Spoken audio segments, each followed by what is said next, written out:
Good afternoon, ladies and gentlemen. Welcome to Lifestyle with Dr. Moby. I'm Dr. Moby, and today we are honored with great guests. Let's welcome Sarah. Hi, Sarah. Hello, everyone. And how's the weather there, Sarah?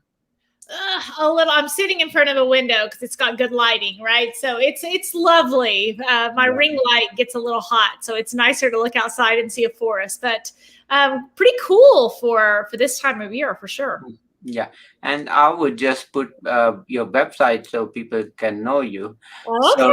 So Sarah has a great website, and check her website, and it is her name actually, Sarah K Ramsey, at .com, so not at but .com, and it's as you can see, she is matching today with her website. That's right. That's actually a thicker sweater. This is a thinner sweater because it's summer, but the amount of black clothing I own is significant. It's a lot of black.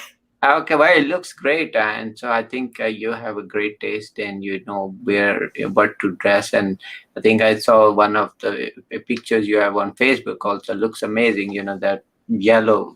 Oh yes, that's my signature color. Yes. Yeah, so keep that. Both colors look great, amazing. Oh, thank you. So also tell me a little bit about yourself, Sarah. How did you start this journey?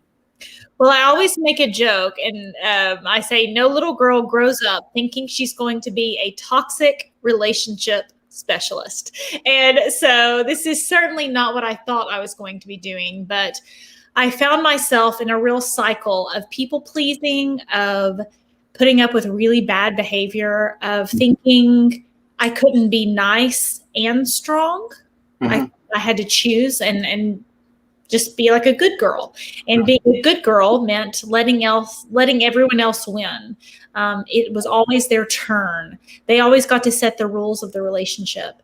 And eventually, I blacked out while I was driving in Charlotte, North Carolina. I was on a girls' weekend there, completely sober, no medication, no drugs, no alcohol, just blacked out driving and just let go of the wheel. And it was really the wake-up call that I needed because I almost killed my college roommates. We were having a college roommate reunion, and I started to turn left in a huge intersection and just stopped driving the car. And so that was really the wake-up call I needed to recognize what kind of stress and impact that was putting on my life.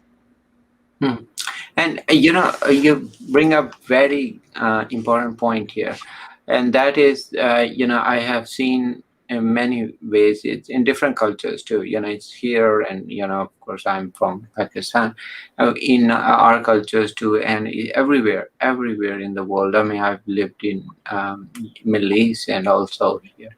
So, but one thing for sure, for some reason, sad reason, is that for females there is a different standard, or they are what you are saying makes a lot of sense.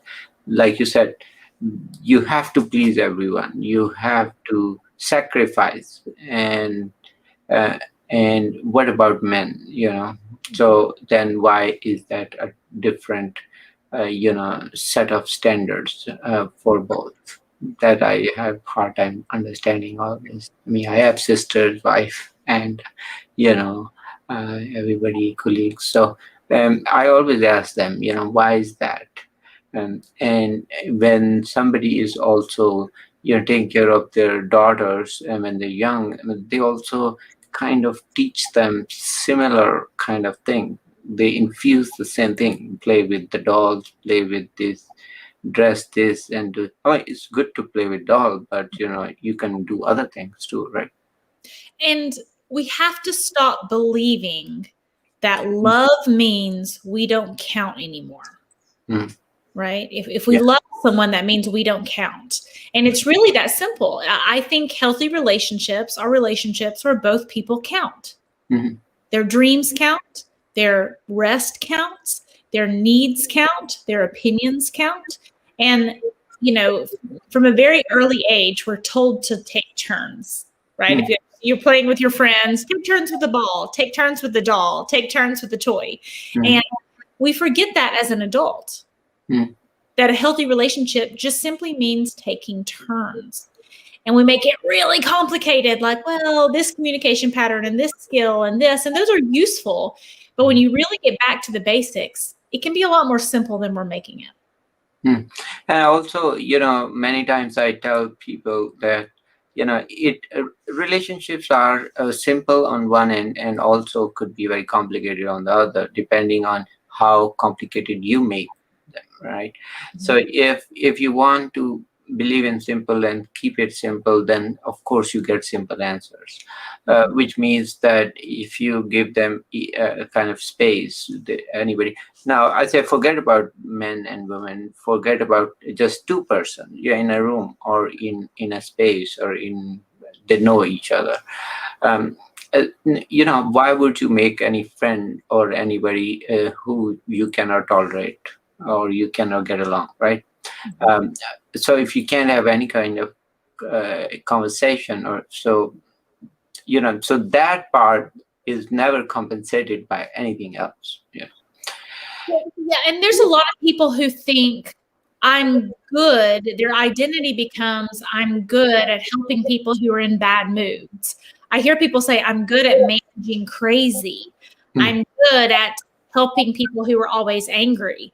And it's like, whoa, when that becomes your identity, I'm good at putting up with bad behavior is really what you're telling God and the universe and everyone else who's listening.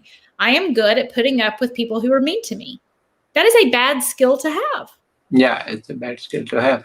And I say, if you two people, whether it's a man or woman, or it could be two men or it could be two, it doesn't matter, for a discussion purpose. So if they cannot even tolerate, and there are always personalities which don't get along, and there are some which we easily get along, and there will be always, but you have a choice. You always have a choice, but if you have, you start a relationship and you have you think everything is good, somehow you discover things are not where it's supposed to be, then there is always a way to have that fixed or reconciled or whatever. But what you're saying is absolutely right. You don't have to be a toxic person, right? You don't have to be a toxic, abusive, or whatever. It's about a pattern of behavior, because people say, what does it mean to have a toxic relationship? We all have bad days. We all go through difficult seasons. When I was recording my book, Becoming Toxic Person Proof, I was getting up. I think you and I are in the same time zone. So I was getting up at 2 a.m. our time to record with a recording artist in Eastern Europe. Okay, so I was working with a recording artist in Eastern Europe. So I was getting up at 2 a.m. He would, I think you scroll down, you can see the book. But yeah, that's Becoming Toxic Person Proof is the name of the book. There we go. And so I was doing all this work, and I was obviously in a very bad mood. I was tired. I was overworked. I finished the editing process, then started the recording process. That was not my best self. I did not bring my best self into my marriage and my parenting and anything else, my friendships. But that's not my only self. That was a season of my life, not the pattern of my life. And, so, yeah. And anybody could have a bad day. Oh, absolutely. But there's a difference between a dog who bites you once and a dog who bites you daily. And sometimes people are in relationships with people who lie to them as a pattern, who yell at them as a pattern, who minimize them as a pattern, who abuse them as a pattern. And the pattern is so painful that they put up these blind spots so they don't see it. And they tell themselves it's not really that bad. People hurt people. They didn't mean it. I'm pretty good at putting up with this. And then they wake up one day and have lost years and years of their life. And that is important, that, what you're saying is there's a difference between, what we call same thing, rash and eczema, So yeah. That's great. So you give example of pet and I give example of medicine. Yeah, no, that's great. I love that example. That's Right. So if you have eczema, of course, you will take care too. I mean, so we can get rid of that's normal, but there's a way to treat it, and then there's a way to manage it. You'll have flare up, sure, it can be, but there's a way to manage it if you want to. And then same rashes could be anything acute thing, and you could get away. But I think what I always try to help people is to understand things which could be making it worse. Yeah. Okay. And those are, I think it happens because we all are humans and we try to solve things ourselves. So let's say they try to Dr. Google or they try to figure out something, and then they try to do maybe drink a little more wine or alcohol to suppress their anger and so forth. And the problem could be they could not handle the stress, and then next thing will be one thing leads to another. So if you're off the course and you go on the shoulders, you could actually go off the ditch and just never come back to the road. Pretty much, that's about it. Well, and our lives get better when we don't wait until we hit rock bottom. And we wait. There's something about us humans that we wait until we absolutely cannot take it anymore. And so far, I mean, there's so much that's happened since then. If I personally wait and start a diet when I've gained 100 pounds, it's a lot harder to lose 100 pounds than 10, right? It's harder. Harder. Yeah. Sometimes in our lives, we have 100 pounds of emotional weight on us, and we don't solve it at 10 pounds because we can still handle 10 pounds. Yeah. So wait till it becomes 100 pounds, but at that point, it's crushing us. And then probably they get motivated, right? Yeah, it's it's like if you have a child, a really difficult child, and it said, well, for the last 10 years, my child's been in trouble with the law, doing this, doing that, and I think I need some help now. And it's like, gosh, I wish I could have helped you at year 1. There's so much more we could have done at year 1 than year 10. And I say that to anyone listening, if there's a relationship in your life or several relationships in your life that you can't handle the relationship, so you try to numb it out with alcohol or food or even exercise, or you try to meditate or medicate it away, but then you wake up and it's still always there. And it's this pattern of exhaustion, this pattern of being broken down to your core. I've heard toxic relationships described as death by 1,000 cuts. Wow.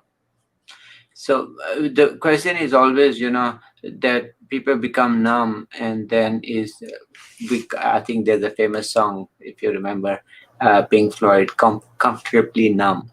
Yes. Do you remember that song? Yes. So I think probably he said the same thing, is that you become comfortably numb, and then you don't respond till it hits really rock bottom. Maybe then it kind of triggers some hormones and neurotransmitter in the brain somehow, and then it's like getting the electric shock, and then probably then they just come back, right? And then you go back to try to fix that for you, right? If you had a very controlling or abusive parent, and then you end up in a controlling or abusive dating relationship, and then you end up marrying someone who is also controlling and abusive someone else, you've got this pattern of normalcy that's comfortably numb. You're experiencing things that if there was a TV show about your life, and this is a helpful exercise that I think, if I had a video camera in your life, would your neighbors be horrified? And that can get us out of that numb sense. It's like, oh yeah, my husband got mad and threw something across the room and broke a plate in front of my children, and my children were screaming. That may be your normal. But if it was on a TV show, what would they think about the characters of that TV show? And that can really help break you out of that comfortably numb feeling, because most people who are in toxic relationships, if you ask them that, they'll say, oh my gosh, I'd be horrified if anyone knew what was going on in my house. So I want you to be horrified that it's going on in your house, not horrified if someone found out about it. And so what you're saying is exactly right. So there has to be either a mirror which tells you, oh my God, something is wrong, or like you said, with the emotions, maybe if they record themselves and see themselves, how they came in the room or they came in the house and so angry and all that, and then how they were yelling and all that, maybe they will see that self-reflection, but it's hard to see that because we can't, as humans, we can't, so unless somebody tells, and then maybe sometime we listen or something comes to, and then we all of a sudden then realize, oh, there's like so much damage done or whatever.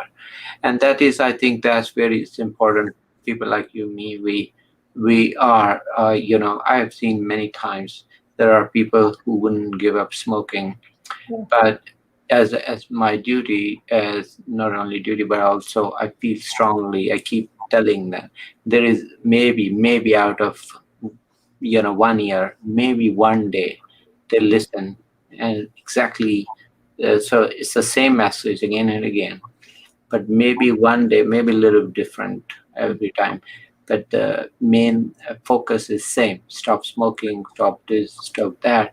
But maybe one day they will pay attention, right? And that could be the time they turn around, right? And I love that you used smoking as an example, because I think if someone is in a toxic romantic relationship, people put them in this really terrible category of stupid or dumb or broken or low self-esteem. And I have something called smart girl syndrome, okay? Which means I think if I work hard enough, I can make something work. Now, when I was a classical piano player and I was trying to work hard to learn Beethoven and Mozart and Rachmaninoff, that was a very useful strategy. Yeah. In my college biology class, I worked hard. My political science class, it was my first test in college.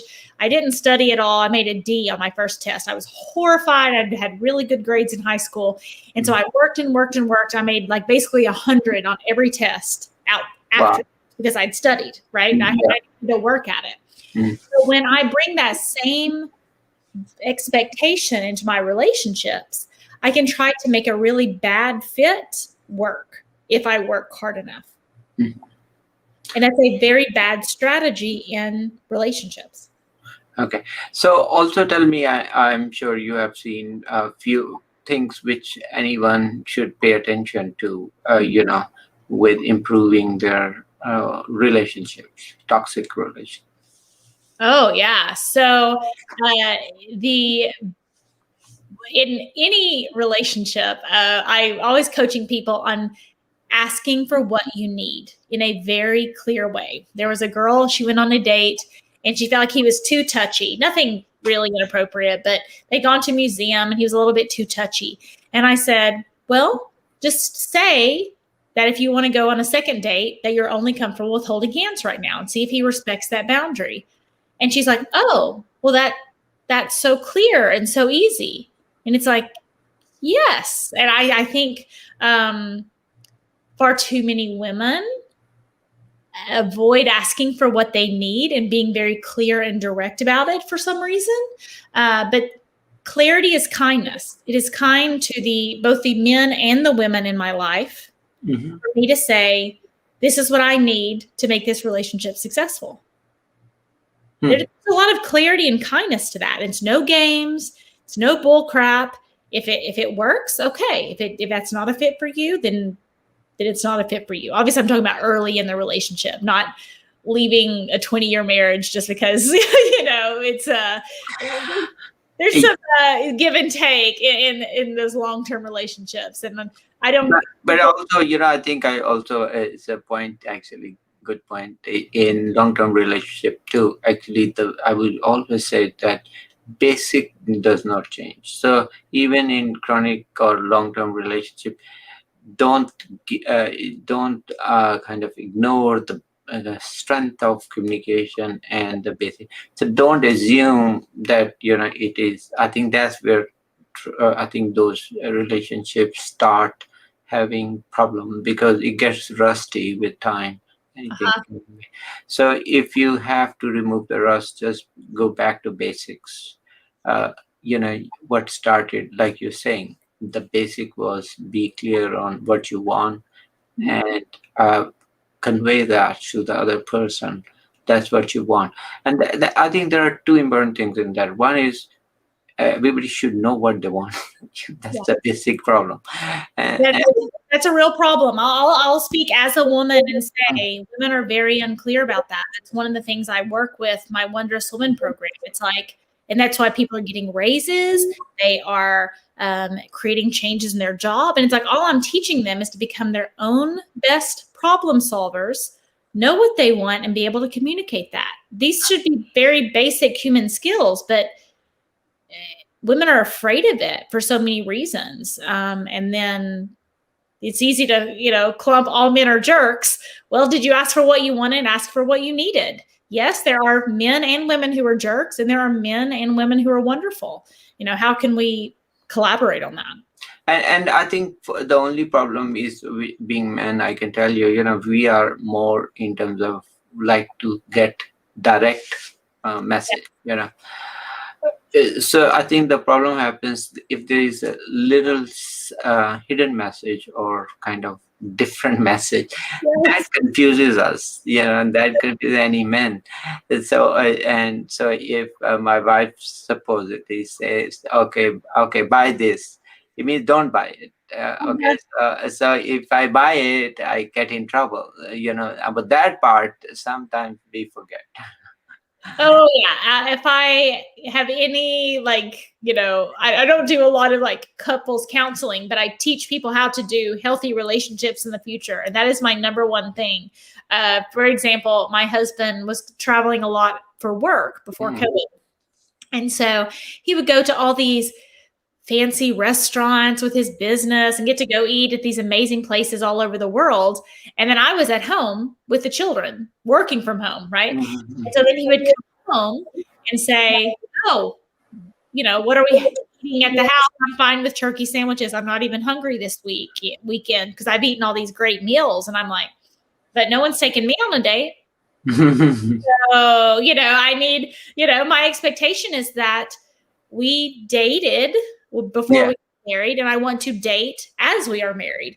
And just because, I understand that you've gone to these nice places, but I haven't, and I want that to still be a part of our relationship. And he was like, okay. And that was the end. Like, there wasn't any apology for it on my end. I'm so sorry. I'm asking for this. Can you please, pretty please, maybe do this for me? It was very clear. This is what I want. And because we had a pact before we got married that we would do our best for as little things to change as possible. So we were so happy dating, and we wanted to commit our lives to each other, but still feel as if we're dating as much as possible. And so that was part of our commitment to each other. And so there's things that I still do that, just because we're married, I'm not giving up on that. And that was a pact we had, but it was a very healthy pact. We have a very happy marriage.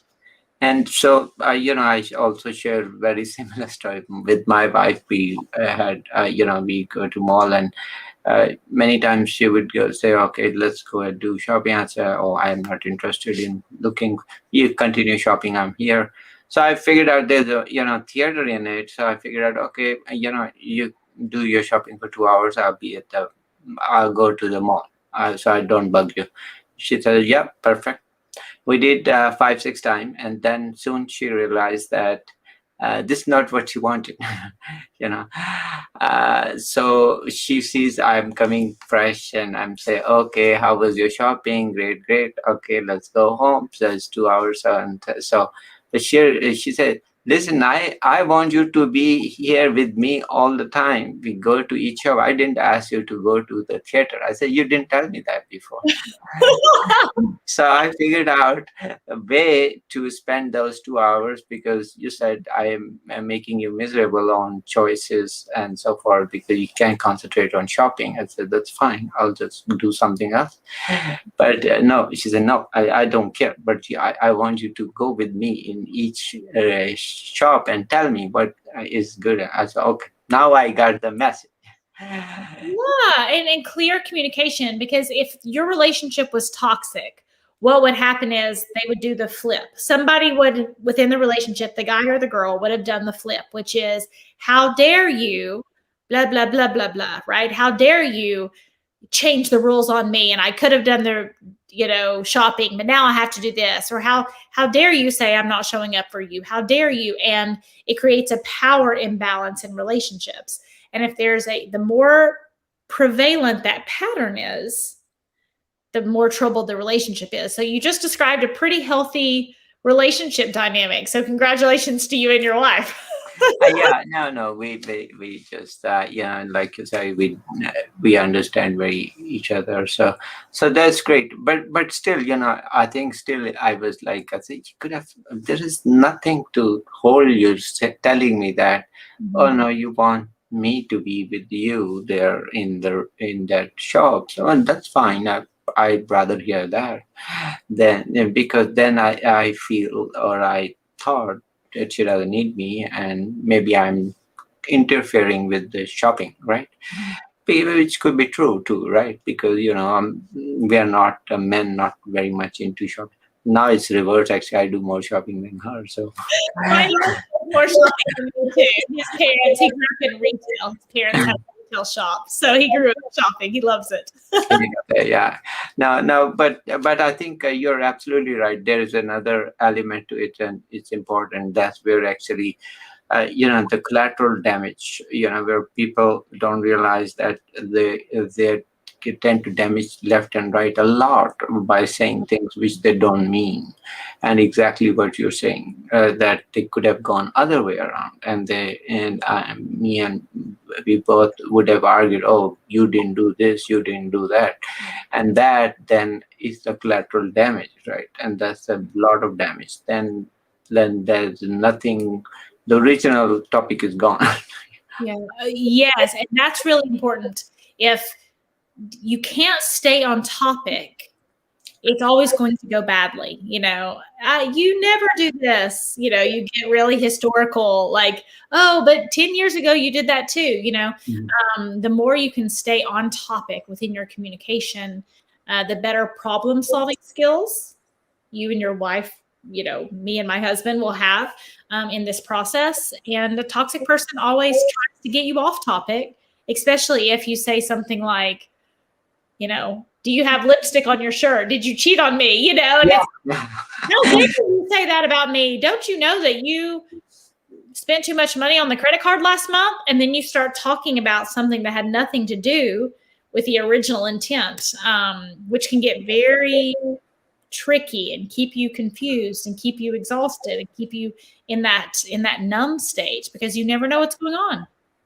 It's always I have to ask you, Sarah, you didn't ask your husband, oh, you've been outside a lot, and so you were direct, and you didn't say, oh, by the way, maybe you were XYZ, maybe, like you said, so that would have really spoiled the actual message, right? Yes. And clarity is kind. The more clarity you can have in your relationships, this is what I need, this is what I expect, and this is what I'm willing to give. In a give-take situation, it doesn't work if someone's saying, my expectation is that I always get my way, right? That's not going to work. If both people can say, let's take turns, give and take, then clarity is kindness. Okay. Also, tell me if any tips for females to actually find out what they really want, like if they, what makes them happy, or at least be what can help to kind of focus on that point.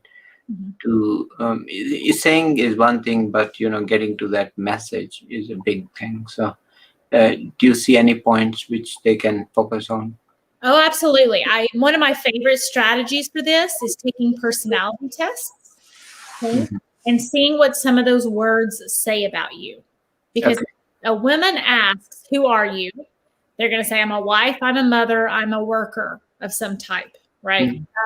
Whether that be paid or unpaid. And For example, I host a podcast, the Toxic Person Proof podcast. Mm-hmm. I am a writer, Becoming Toxic Person Proof, but I am a communicator. That has nothing to do with what I do or what my relationships are or what my work is. I am a good communicator. Mm-hmm. I'm a good connector. Like, that's just who I am. And so I can figure out who I am from that and then figure out what I want, more opportunities to connect and communicate in healthy ways. And personality tests will say things like that. You're probably a good communicator. You're probably an extrovert. You're probably, I have strong feelings. I'm very passionate. I have strong feelings. These are things personality tests would say about who Sarah was that had nothing to do with who I'm connected to at that point in my life. And that comes to the basic, is to know yourself. Yes. And then those strategies can help. Everybody needs, it's like I tell, all plants need different type of water, sunshade, and everything. So, but every plant is unique. So everybody is unique. So we need different kind of passion, introvert, extrovert. It's like a, superb mixture, right? Well, and you can learn to lead with your strengths. For example, I have a lot of creative energy. If it's a creative project, I'm going to do very, very well. So my personality test would say I was creative. So I need to find things in my life to wear my creative hat. I'm a horrible organizer. If it's like my desk is always messed up and, there's papers everywhere and, oh no, where did that letter go? I don't have very strong physical organization skills. I can organize people, but I don't have good physical organization skills. Well, if you and I are partners in something, you may be like, oh, no, I'll take care of the files. I'll take care of this. I'll make sure we have all the data. I'll make sure we have all the research. And you can take care of the brochures and the flyers and make sure they're creative. And that helps you. The more you can live in what you're good at, it will also help you figure out what you want, because I'm going to feel really good at the end of the day and come home to my husband and very happy at the end of the day if I've been in my creative self. I'm going to come in very frustrated if I've been working all day in my bookkeeping or my organizational self. Does that make any sense?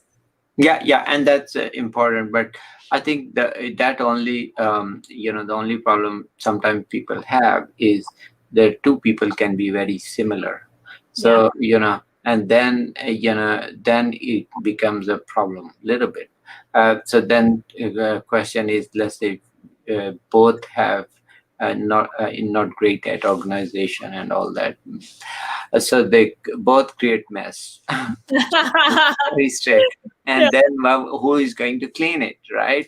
Then who is going to clean that? Yes. And sometimes so you're absolutely, but still, I think if they have a good relationship, still they can, okay, we'll do together, or we'll do, maybe you do a little more. I mean, there will be a little bit personality difference between two. I'm sure both won't be boneheaded or really hard to talk to. So one could be a little more polite. Okay, I'll just take a little more, maybe do 60% of those. Yeah. So I think you're absolutely right. But still, the bottom line is still you need to know each other, yourself first, and then each other. So then how can you help each other rather than make each other toxic, right? So, yeah. And I know I keep going back to the pattern, but I do think the word toxic is overused at this point, even as a toxic relationship specialist.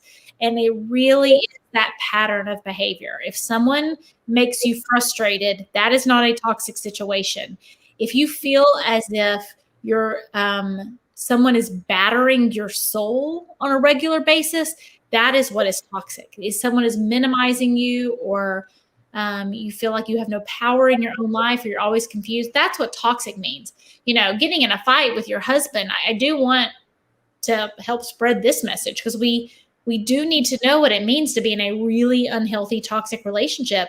And then we don't want, everyday average troubles to be considered toxic. And that's another thing, is that I think the only thing I will add to that is toxic is maybe sound like, the end word. So maybe we'll say, just a normal wear and tear.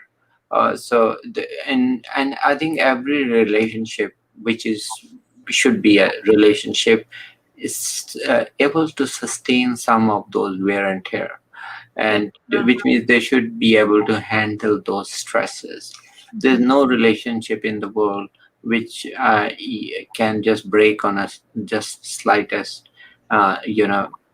inaccuracy, or just that does not exist. If it does break, then it's not a relationship, it's just maybe some other definition. So but you're absolutely right that there is a normal wear and tear, and the more stronger relationship you have, the better you can come out of that, actually.